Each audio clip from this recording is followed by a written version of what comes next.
Guys, ആരും എന്നെ follow ചെയ്യണ പോലെ തോന്നുന്നുണ്ട് ഗൈസ്. ഇന്ന് ഞാൻ ഹോസ്റ്റലിലേക്ക് പോയിക്കൊണ്ടിരിക്കുകയാണ്. ഇന്ന് ഞായറാഴ്ചയാണ്. സത്യത്തിൽ ഞങ്ങൾ സാധാരണ തിങ്കളാഴ്ച വരാറ്. അപ്പോൾ ഇന്ന് ഞങ്ങൾ ഹോസ്റ്റലിൽ പോയിക്കൊണ്ടിരിക്കുകയാണ്. അർച്ചനയ്ക്കും ജ്യോതികയ്ക്കും അറിയില്ലെന്ന് ഹോസ്റ്റലിൽ വരുന്നത്. അപ്പോൾ ഓരോന്ന് സർപ്രൈസ് ചെയ്യാമെന്ന് വിചാരിക്കുന്നുണ്ട്. നോക്കി നോക്കട്ടെ. അപ്പോൾ 8 മണിയായി. ഈ നേരത്തെ ഞാൻ വരുന്നൊരു പ്രതീക്ഷിക്കില്ല ഗൈസ്. ആരും എന്നെ ഫോളോ ചെയ്യണ പോലെ തോന്നുന്നുണ്ട്. ചിലപ്പോൾ തോന്നലായിരിക്കും, മഴയത്ത് നടക്കണോണ്ടായിരിക്കും. കോളേജ് ഒരു കുന്നത്താണ് കൊണ്ട് വെച്ചിരിക്കുന്നത്, ഹോസ്റ്റലും അതെ. അതുകൊണ്ട് ഈ കുന്ന് കയറൽ ഭയങ്കര ടാസ്ക്കാണ്. കുന്ന് കയറി അവിടെ എത്തുമ്പോഴേക്കും വേണ്ടയോ. Okay bye guys.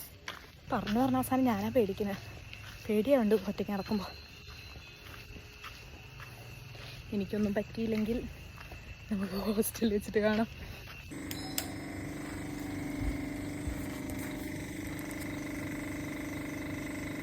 ഒരു വാതിൽ തുറക്കണില്ല. പേടിച്ച് പോയി തോന്നണ.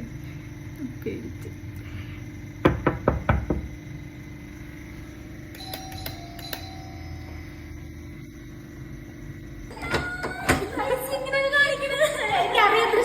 കറണ്ട് ഉണ്ടാ ചോദിച്ചപ്പോഴേ ഞാൻ വിചാരിച്ചു.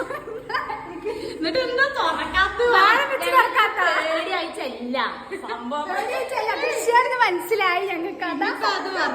അല്ല, സത്യം ദൃശ്യാണെന്ന് മനസ്സിലായി. അതുകൊണ്ട് കോൾ വന്നില്ല. ഞാൻ ഹനീനെ അതില് കണ്ടുമ്പം വെള്ളക്കൈ ആമ്പിള്ളേന്റെ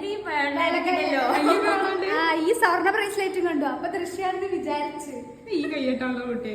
ഇങ്ങനെ പിടിച്ചിട്ട് ഇതെങ്ങനെയല്ലോ തട്ടിയത്. കണ്ടന്റ് ഇവര് വെറുതെ പറയാണ്. സത്യത്തിൽ പേടിച്ചിരിക്കണേ.